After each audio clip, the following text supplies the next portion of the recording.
Hi, I'm Whitney Espich, the CEO of the MIT Alumni Association, and I hope you enjoy this digital production created for alumni and friends like you. Good morning, good afternoon, and good evening. Wherever in the world you are, welcome to today's Technology Day program and to MIT's virtual tech reunions. My name is Eric Caulfield. I'm the president of MIT's Alumni Association, and I am tremendously excited to have you all here. We know that today's tech reunions is different from how we've done it in the past, and the pandemic has made that so. However, our traditions are important to us, and tech reunions is one of the most important. And so as a community, we would not be stopped during this important time for us to come together and to celebrate one another. Before we get started with our program, and we have a wonderful group of speakers today, I wanted to give a special big congratulations to a magnificent cohort of people, a prolific procession of fine human beings. And of course, I'm talking about the class of 1970, who are celebrating their 50th reunion today. And so we are tremendously excited to be with them for their Cardinal and Gray moment. I also wanted to highlight and to congratulate at that awe-inspiring assembly of the academically accomplished, the prolific class of 2020, the most recent members of the alumni and alumni family. So we're tremendously excited to have them here today as well. And for those of you who, we know that there are a number of people who are joining tech reunions for the very first time. And so we are tremendously excited to have you with us wherever you are. We hope that when we're able to meet in person, we'll get to meet you then. We also have, of course, those of you who are returning for your reunions who've been here before. And it's really good to see you. Well, I can't actually see you, but I can feel your presence. So it's great to be connected with you today. As we alluded to before, we're doing tech reunions in a different way this year, which allows us to actually do some innovations on how it is that we connect as a community. And so some of these will actually live beyond the current circumstances, but we're glad to be able to connect with you. And so that actually lays a foundation for today's discussion about some of the great things that MIT has been doing and the alumni and alumni community has been doing within the context of all the challenging times that we're facing together. We have a wonderful group of speakers. We have MIT's 17th president, Rafael Reif, who needs no introduction. We also have with us Maria Zuber, who is the E.A. Griswold Professor of Geophysics and Vice President for Research. So we're happy to have her with us. And we also have Sanjay Sarma, who is the Fred Fort Flowers and the Daniel Fort Flowers Professor of Mechanical Engineering and Vice President for Open Learning. And so we're going to be having a very rich conversation with that group today. A lot of what we're going to be talking about are things that are front of mind for many of us in the MIT community. And it really comes from things that we've heard and discussions we've had from people all over the world about what's important. And so we're excited to have this amazing group of leaders with us today. So our first speaker, and I'm going to invite him to join with us, is President Reif. We know that before we get into any questions, I just wanted to first say thanks to President Reif for his extraordinary leadership during this very unprecedented and challenging time. We know that it hasn't been easy for all of us, and so we just wanted to thank President Reif for guiding the Institute through these very, very choppy waters.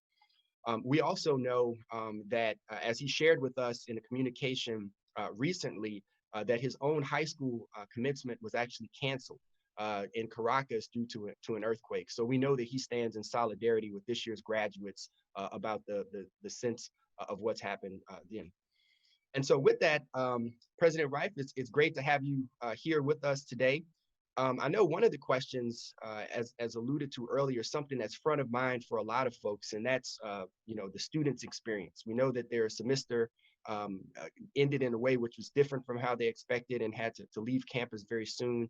And we just had a wonderful virtual commencement yesterday. We also know, and I know that you're a first-year advisor for students, so you're talking to students all the time. If you could give us a sense of how the students are doing as from what you're hearing, that would be great. Well, thank you, Eric, and thank you for having me. And as you said, good morning, good afternoon, good evening to all of you joining us. I'm just so delighted to be able to have this conversation with you, Eric, and with the rest of the alumni. Um, how are our students doing? I can tell you, I can assure you that I know how the graduating students are doing today, those who graduated yesterday, who got their diplomas yesterday. They are doing very, very well. And a great reason for that is your speech yesterday, Eric. It was absolutely, truly spectacular. And I want to make sure that from now on, there is not a chance that I ever get to speak after you, man, because it is not something that I would enjoy doing. It was really something else, Eric. Congratulations and thank you. Uh, yes, as you said, I'm spending time with students with some frequency. I can give you a number of anecdotes, and I would say maybe from hundreds of students, not thousands, but hundreds of students, whether my advisees, first generation, I mean, different kinds of groups that I've met. Let me tell you what all of them feel, really all of them that I've talked to, they miss MIT, they miss each other, and something very surprisingly, they miss the faculty. I mean, that part I didn't expect, but they miss the faculty. So that's universal. Every one of the students say things like that to me. The other thing they have in common is they have it's hard for them, the motivation part.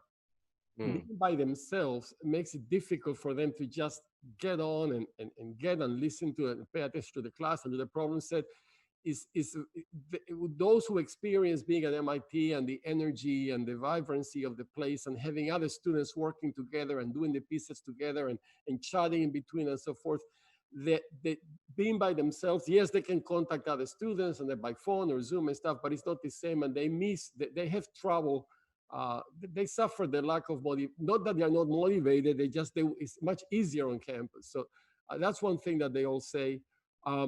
Some things that they don't say, but I noticed in my Zoom conversations, is that many of our students, almost most of those that I've been in contact, but I cannot say everybody because I don't know, they just are not, their home is not very adequate to learning online. I mean, I'm talking to them. They may have a little corner of the kitchen where they have a little table with a laptop, and there is just noise around them, and so even our conversation was not a quiet one. So the home conditions are not the most perfect during quarantine to be able to study online. So that's something that I have noticed, and maybe that's also something. Not only they miss MIT and the camaraderie of the students, but more adequate quarters for them to study. And many of them actually, surprisingly, in a pleasant way, they like features of online they don't have on campus, and they want to have. And I can show you an example they've gave me, but let me give you the easiest one that I can think of right now, not to make this too lengthy an answer. They love the chat feature of Zoom. But they say it's a lifesaver for them. They say very often in the lecture, they miss a point. And then they just write in the chat, I didn't understand this part. And then somebody else, another student or a TA, answers the question, and in 1 minute they're back in the lecture. And they said that's a God save for them. And they asked me, when we go back, can we have a way to have a chat feature so that because I'm embarrassed to ask a question and interrupt a large class and so forth. And one final point that I just have to mention is that it's interesting. They don't mind having a lecture like this. You teaching me, Eric. They don't mind the online approach, but they like it to be live. The idea that my lecture is pre-recorded something for me, it doesn't work. Even though it's the same stuff, it has to be live. So anyway, we're learning a lot from this forced experiment. The bottom line is students are doing fine. They have done fine. They had to adapt very quickly. They help each other very well. But we learn a lot about what they like, and I think they expect to have back. When they got, I mean, that's every normal, decent, smart human being. When they get back, they want to get all the benefits of being back with all the benefits of being online. So they want them both. And we'll figure out how to produce that. So thank you for the question. I think students are doing fine, but it was a very quick adaptation for them. It was not easy, but I think they did quite okay. And thank you for sharing that. I know that it's something that's been on the minds of alumni and alumni, since the whole situation has evolved. And we know that MIT has been doing a lot to support the students, and so it's good to hear that they're doing well. And we've actually been in contact with some of them too. So this is really great to hear. One of the things. Thank you for being. I've heard that too. Thank you for their active participation of the alumni with your leadership, Eric, to just get engaged with them. I really appreciate that. And it goes without saying, we appreciate, of course, what the Institute is doing, and a lot of the support that's has come from the Alumni Association staff, and the MIT Association CEO Whitney Espic under her leadership has been tremendous. Indeed. And actually, one of the things which has come, and this is something that we've been hearing a lot about in the alumni and alumni community, and that actually was a quote which was made by Eliezer Edelman, who is the director of IMES. And he's also been really leading MIT's coordination efforts around engagement with the local hospitals and clinics in Boston. And he said something which was tremendously powerful, and I was curious what you thought about it. And he said, and I'm going to read this, this is what we were made to do.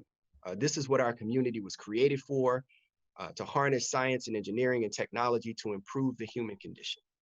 And so when you hear a statement like that, like, how do you interpret it in the context of MIT's mission and how it is that we and our place in the world? Well, Eric, thank you for that question. I remember exactly when he said it. It was in a Zoom meeting. I think that meeting, it was like 150, 170 faculty and staff there, mostly faculty. When he said that, he was describing what he was doing and how he was organizing us. And I remember choking up. I mean, I got tears to my eyes when I heard him say that.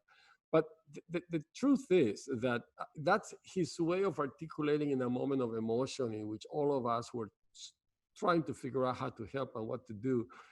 But to think of it carefully, he was articulating what MIT is all about.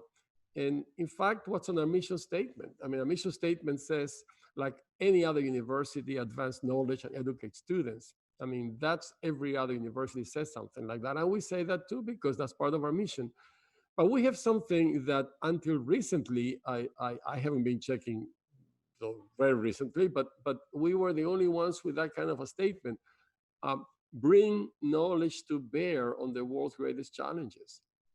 So not just advanced knowledge, use it, do something with it to address the world's greatest challenges. That's very MIT unique. And when you think about what Eliezer is talking about our scientists working on testing and working on vaccines and cures and therapies, they're using knowledge to bear on one of this important challenge. When our engineers are designing face masks or face shields and inexpensive ways to manufacture them quickly, or ventilators, or when they are designing the contact tracing apps that we plan to use, they're bringing knowledge to bear on that challenge. When we have systems people trying to figure out how to address pandemic and control it in nursing homes and so forth, the same thing. So what Eliezer did is articulate at the moment a feeling he had that he sensed everybody else had.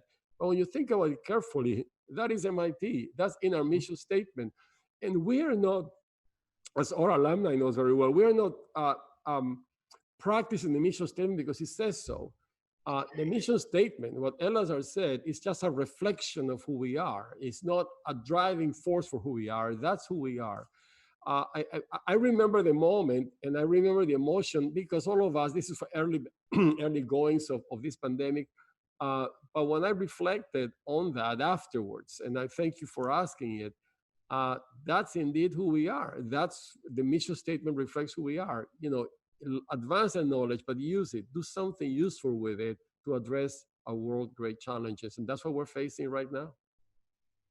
And and I think that agreeing with, of course, with everything that you've just said, one thing that just resonates with the alumni and alumni community is that, in this time of great challenge and crisis, who we are is coming out. And so I think folks are very excited, in a lot of ways fulfilled to see that happening. I really think, Eric, I mean, MIT is shining so strongly what we're doing in the area, but beyond the area. There is a lot of there is a lot to be proud of from what MIT is doing today, and I think alumni can see that, and I would like them to feel proud of the institute these days for what we are doing. Of course, and thank you for your leadership in the context of some very difficult times, and even within that, MIT is shining greatly. And so we're going to ask you to stick around for our panel discussion later, and we're going to invite our next speaker, Maria Zuber, who is Vice President for Research, to join us. Vice President Zuber, Dr. Zuber is an institution within the Institute, trailblazer in many different ways, just a tremendous and celebrated leader within the MIT community. Among her many accolades, which I won't read at this moment, it literally would take half of our time just to read the awards that she won. But as a scientist, she was the first woman to lead a science department at MIT and the first woman to lead a NASA spacecraft mission. And we think that this love that she has, which is palpable for science and just really doing great things, actually started when she was growing up in rural Pennsylvania, when she was 8 years old and built her first telescope, and probably looking at the great scene that was behind her from her backyard. So we're really excited to have Vice President Zuber with us here today. Hey, Eric, I'm happy to be here. So one of the things that we'd love to talk to you about today is that President Reif alluded to some of the great things that MIT has been doing. As the Vice President for Research, you really have a good sense of a lot of the initiative that MIT is doing around the response to COVID. Could you give us just a 30,000-foot view of some of what MIT is doing to support the front lines of this battle against COVID? Sure, and it's hard to keep track of, let me tell you. So what I know of, and I try to keep a master list of everything, is I currently know that we have at least 124 projects that are going on that include nearly 200 faculty and over 400 members of our community. So a whole lot of people have gotten involved. So just at the outset, we're talking about Elazar Edelman. I formed a medical outreach office in the Vice President for Research office and had Elazar lead it. The first thing he did is he rounded up 1 million pieces of personal protective equipment on the campus and didn't wait to go through the Massachusetts equivalent to FEMA, just loaded them up in a van and delivered them personally to Boston hospitals.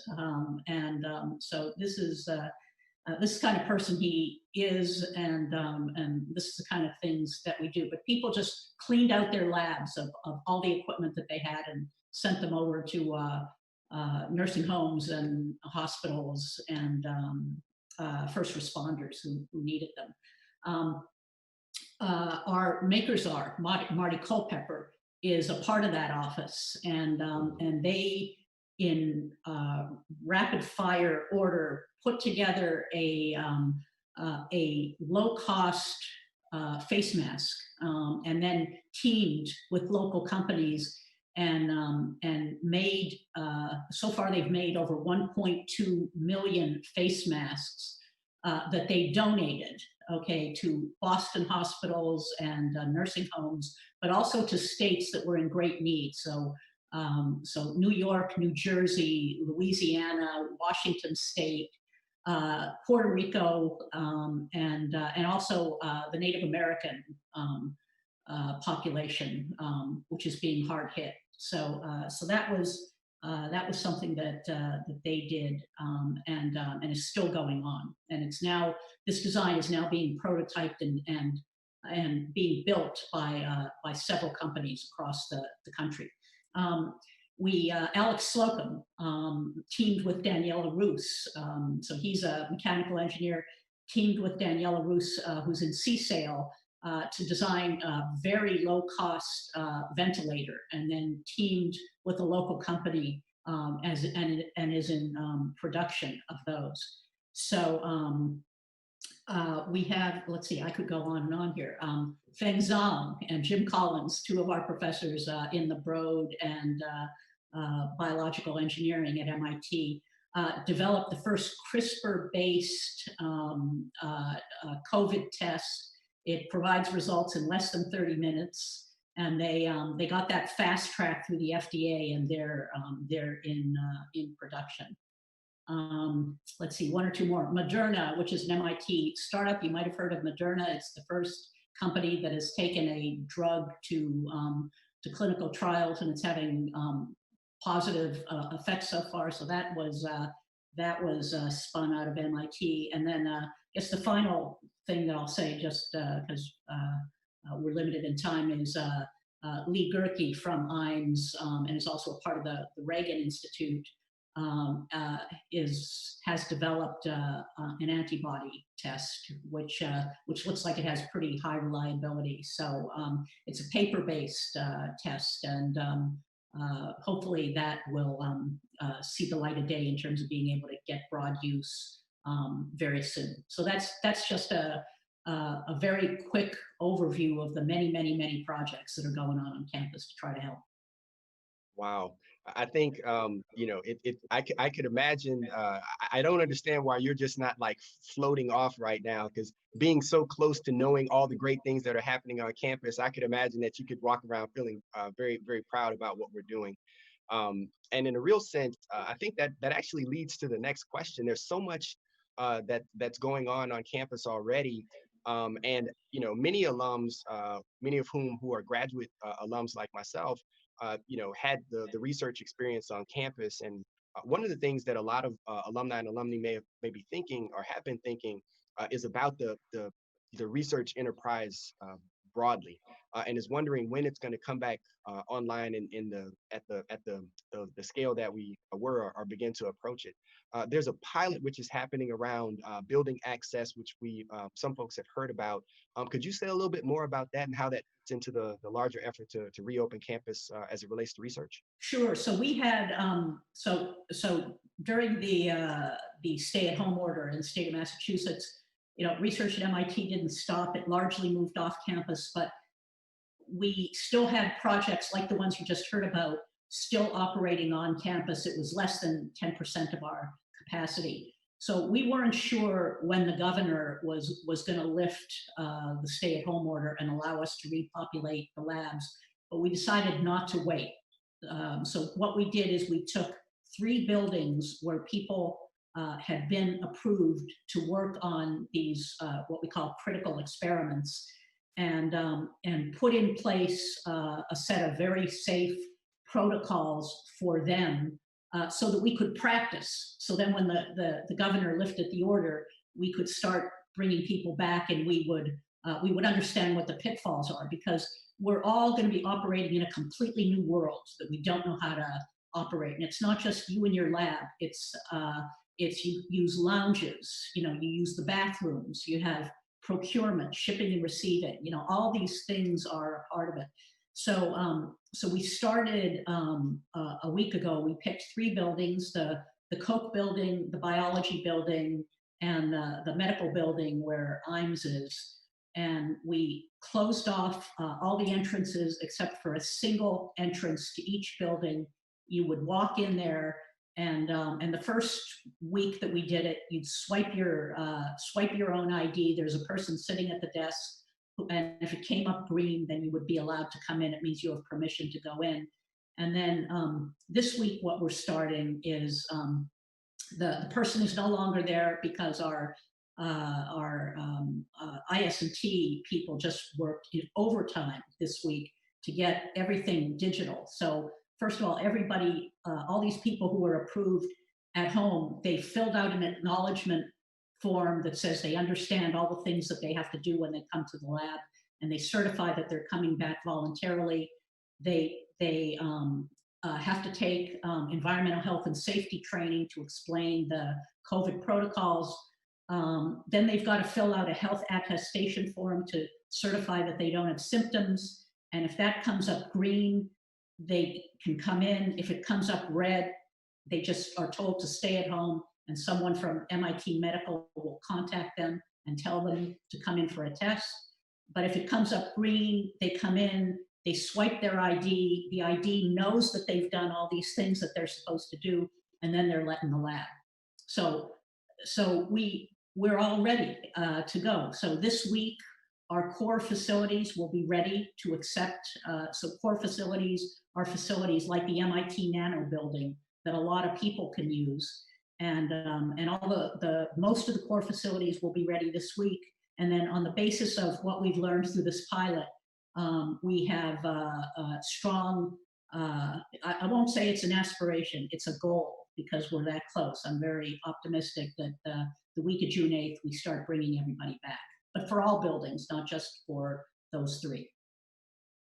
So thank you for sharing that. I think it gives a lot of folks great comfort to know that MIT is being very deliberate and at the same time, moving as quickly as we can to get everyone back on campus to be able to continue the important work of the Institute. But it's great to hear that MIT is being, as we always are, very, very deliberate in the way that we're doing it. So thank you for sharing that.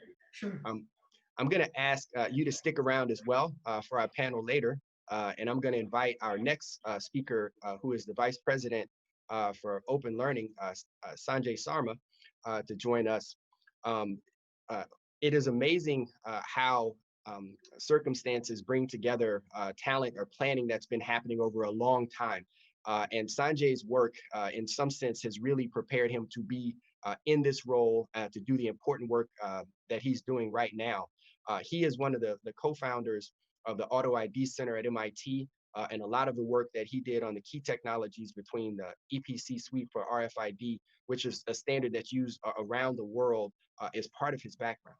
Of course, he was the first dean for digital learning at MIT. And so in some sense, from the beginning, even before the current circumstances warranted, he was already thinking about these kinds of issues of being able to learn online, how we do that in a way and continue the excellence that we have as part of MIT. And it was also one of the driving forces for us to be able to get our on-campus, our courses online just in a matter of weeks. And so we're tremendously excited to have you with us, Vice President Sarma. It was a pleasure to be with you, Eric. And as Rafael said, what an amazing speech you gave yesterday. You are very kind, and thank you. One of the things I think that as we think about the future and trying to think about kind of what this new normal looks like, MIT has put together a Task Force 2021, which you've been co-leading with Chair of the Faculty, Rick Danheiser. And as we think about how we move towards what the future is going to look like short-term and long-term, we know that there's a lot of important work going on. Could you share just a little bit of information about this effort and the work of the task force? No, absolutely. We're in this very strange time. We're doing this online. We have thousands of employees of MIT working from home, some essential workers coming in. We have several thousand students working from home, doing research from home. We are all using Zoom and other products like that.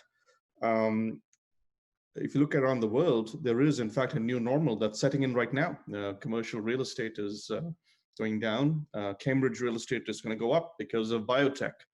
We're going to have some disruptions in the way research is funded. Research directions will change. There'll be more research, perhaps in biotech, perhaps in technology related to that. Certainly communications will see a big boost.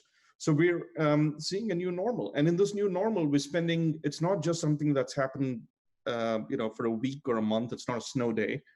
We collectively as society, as humanity, we're spending 1 year training in this new normal.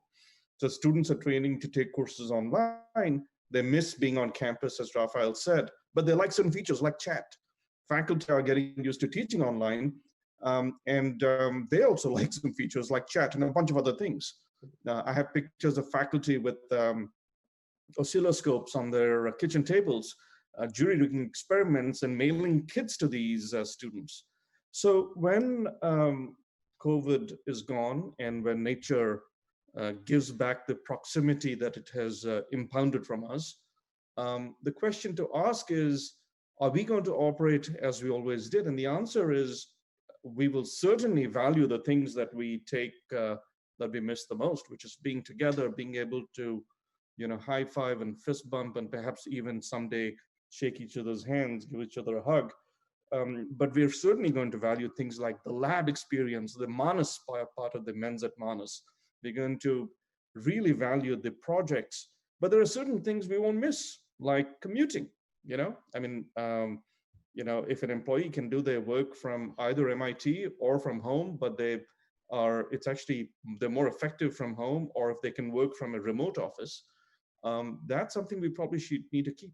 So, and the entire world's going to change. I mean, retail is in strife. As I already talked about commercial real estate, healthcare is going to change. So the question is, how should MIT adapt to this new normal? And how do we take advantage of this natural experiment and training period we're going through? And the fact is, in 2021, once this foe is vanquished, we will probably have to rethink our campus to make it better, but also rethink the way in which people work. Perhaps hoteling facilities on Route 128, perhaps more flipped classrooms, more hands-on stuff, more kits, maybe maker spaces in dorms. And these are all the questions that we're going to explore in the course of this task force, and hopefully design the new MIT. I'd like to say that the 21st century actually just began this year, and we should get ready for the 21st century. Well, I, of course, want to thank you for you and Dr. Danheiser's important work that you all are doing in leading this, and what MIT will look like probably for a generation is being conceived right now. And so I wanted to thank you for that foundational work that you all are doing. And actually that leads to the next question that I think for a lot of alums that have been on our mind in the letter that was sent to the community on May 15th, President Reif alluded to the engagement that alums would be able to have with the task force as their work is being done. As has been said earlier, the community has really been engaged in a lot of different ways since the pandemic began, and has been very much interested in being able to help and support MIT in some sort of a way. And so if you could say a bit about how this partnership with the alumni and alumni community could work as part of the task force, if you could say a bit about that, that would be. Sitting here in my basement, all of us in our respective homes, all we can see is the news, and we have to peer into the future and gaze into the crystal ball.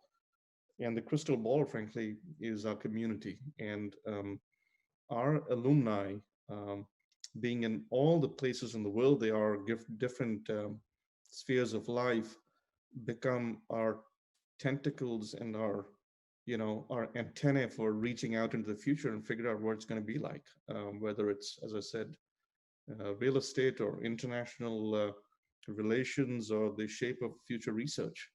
So it would have been impossible, frankly, to do a task force like this without engaging with alumni, our incredible 140,000 strong asset. So we're going to have an alumni advisory group board, which will also include members from the corporation. And we have a really incredible roster of people cutting across different sectors, but also with very different perspectives. So that advisory group will be a fundamental part of this task force. And I just actually got off a task force meeting before this. And before that, I was just talking about how we can engage and bring this group to talk to us, but also to talk to alumni around the world. So yeah, alumni will be central to everything we do here. That's it's great to hear. Of course, at the Alumni Association, engagement with the community, we just, there's really a boundless reservoir of just talent and insight and perspective. And so it's good that we as a community are being able to engage all different parts of it.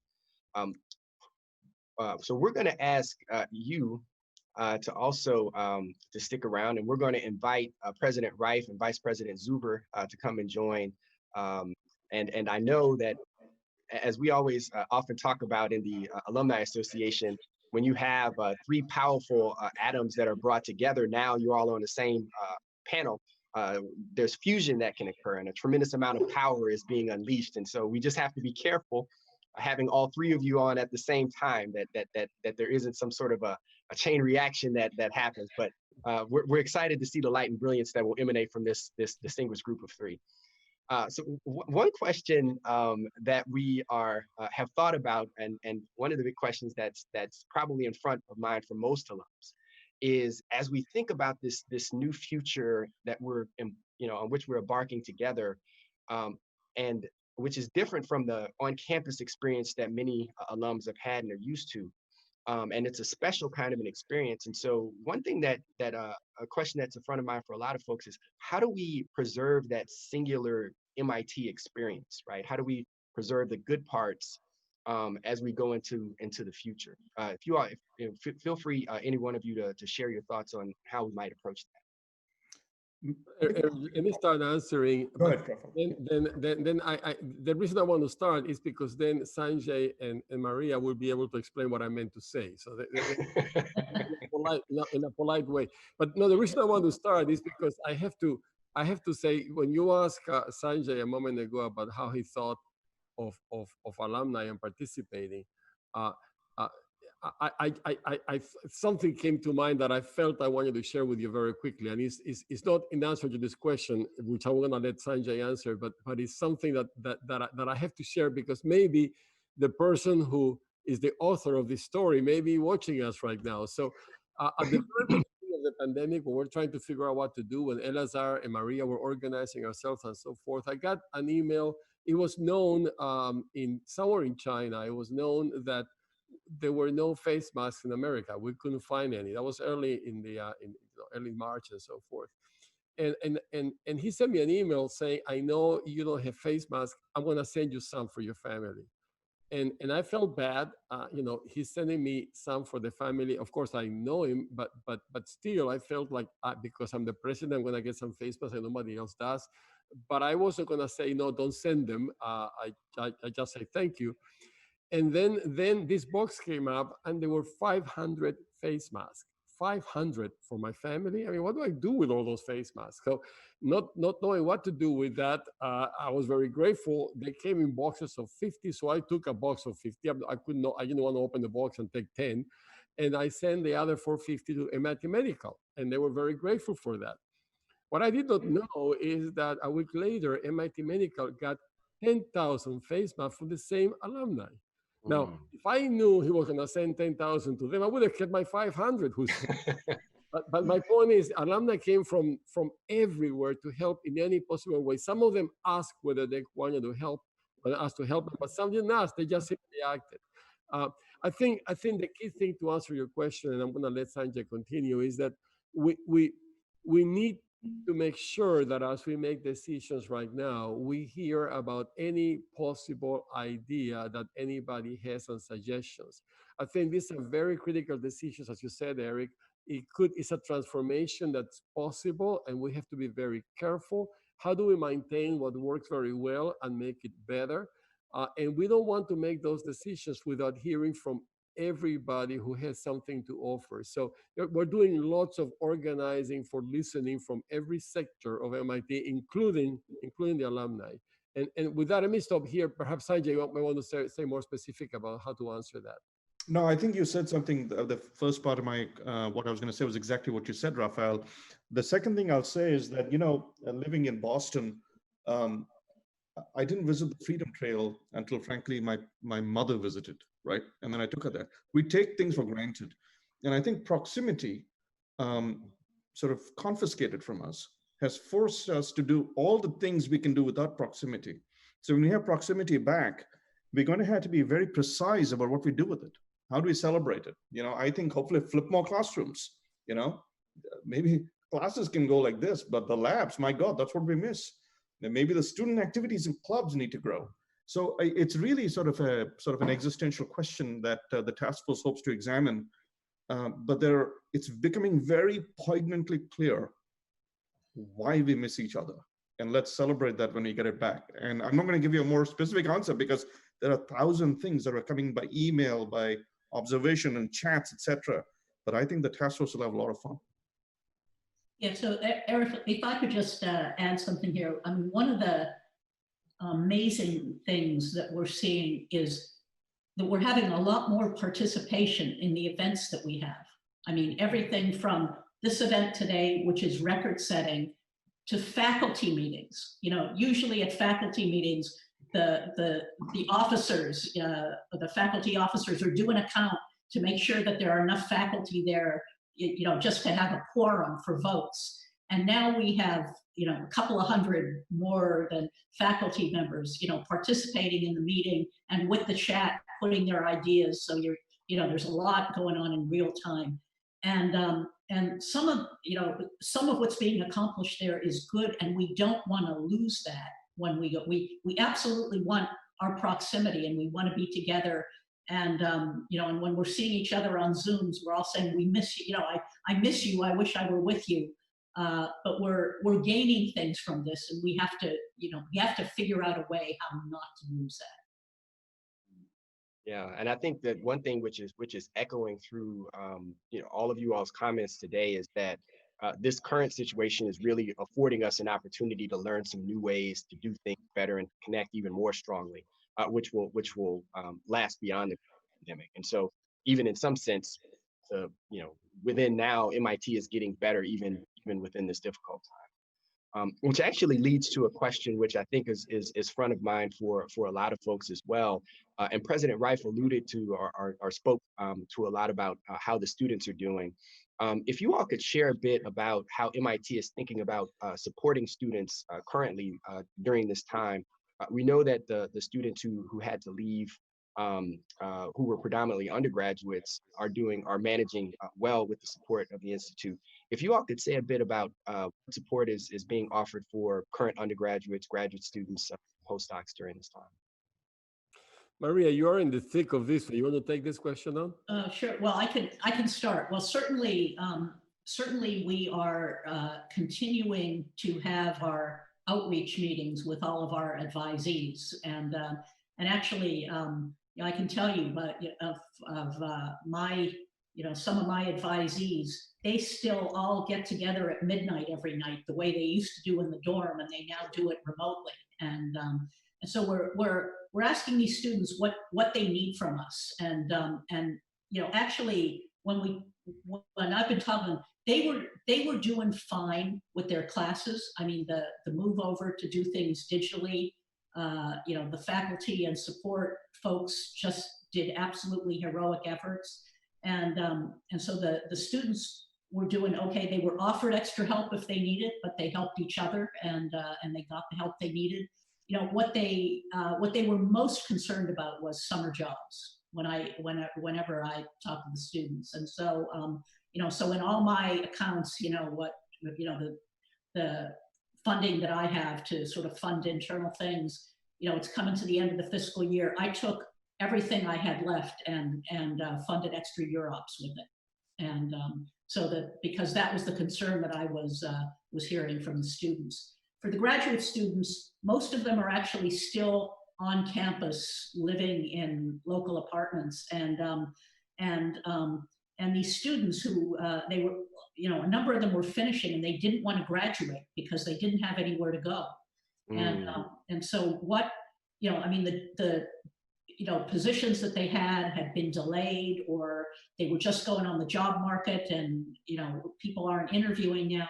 So we created a new position of a research specialist where, okay, you know, don't not graduate, you know, finish your thesis, turn it in, and then we'll give you a, you know, a bridge position, you know, where you can continue to be funded at a slightly higher level than what the support you were receiving as a graduate student.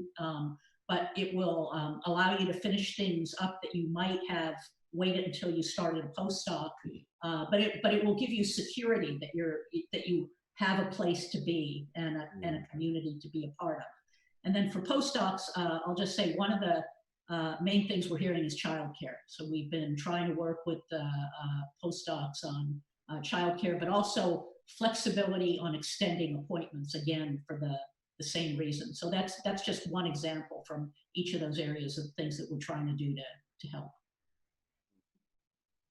Thank you. And I know that, again, many members of the community know that, you know, for folks who are on campus and involved with the, you know, either learning or the research enterprise, that it's uncertain times. So it's great to hear that MIT is really supporting them in that very, you know, very tangible kind of way.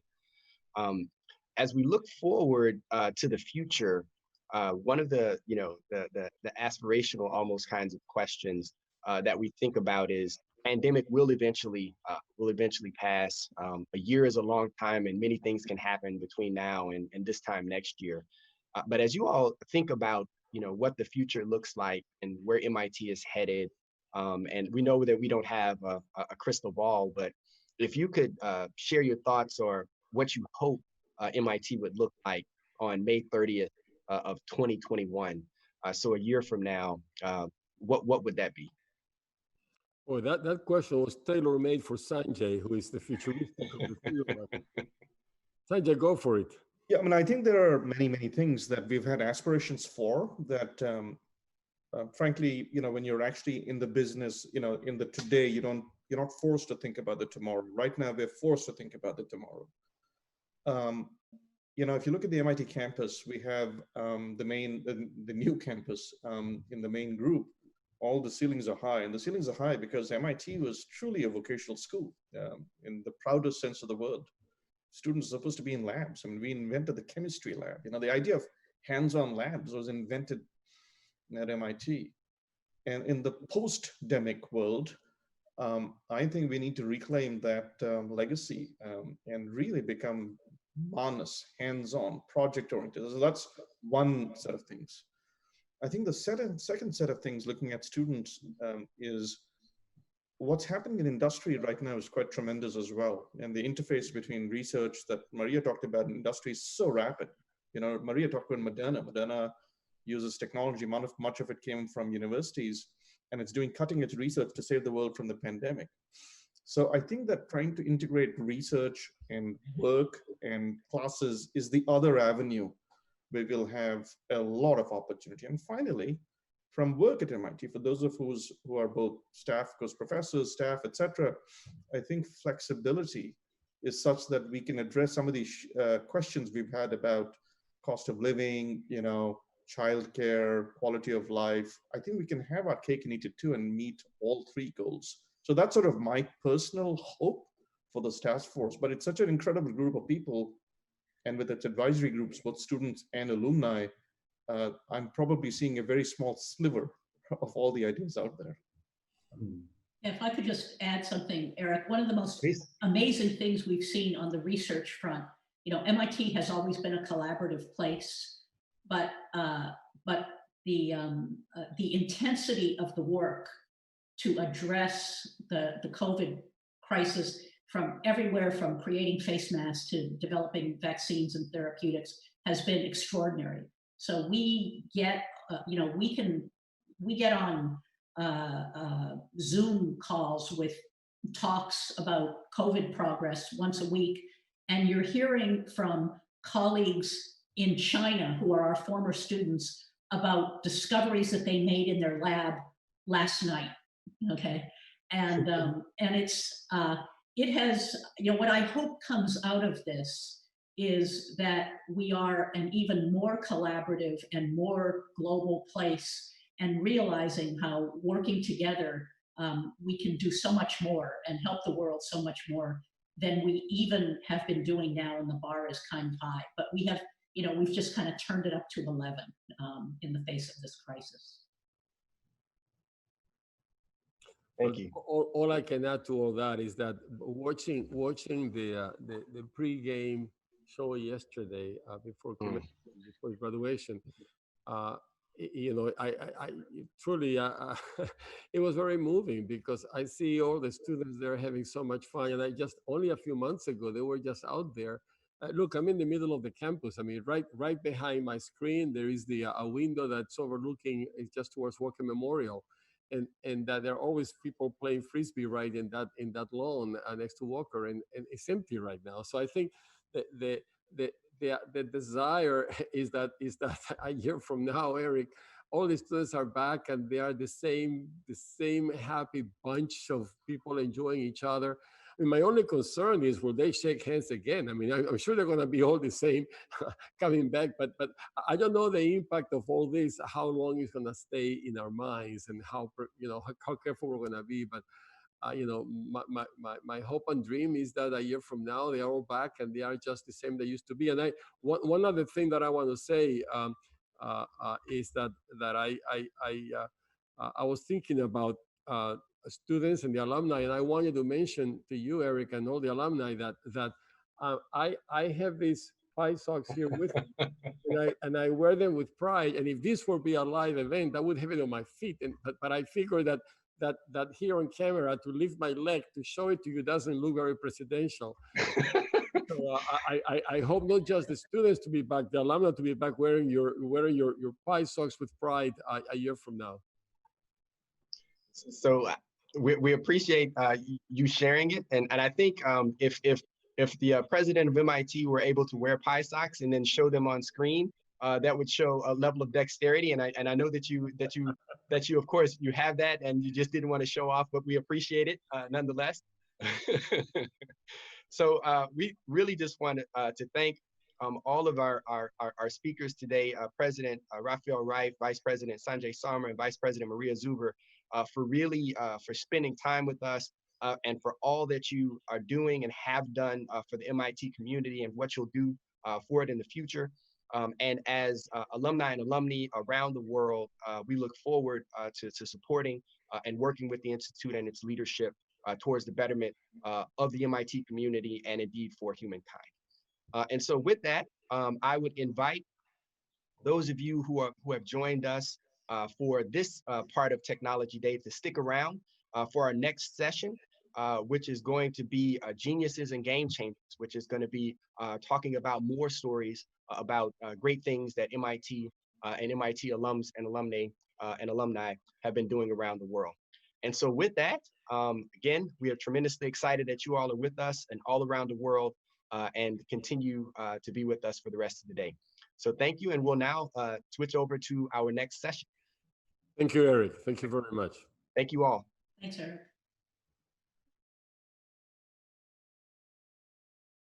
Thanks for joining us. And for more information on how to connect with the MIT Alumni Association, please visit our website.